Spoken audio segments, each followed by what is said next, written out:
Planning a trip to Japan? Great news! Japan now offers an electronic tourist visa to make your travel planning easier and faster.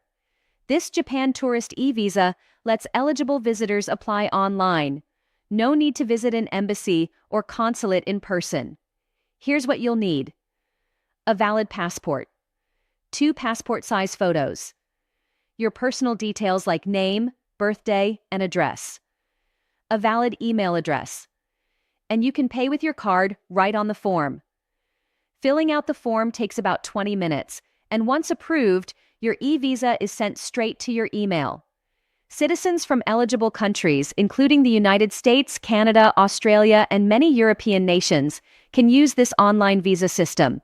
If your country isn't eligible, you'll need to apply at a local Japan embassy or consulate. So if you want a quick and simple way to get your Japan tourist visa, just apply online and get ready for an unforgettable adventure.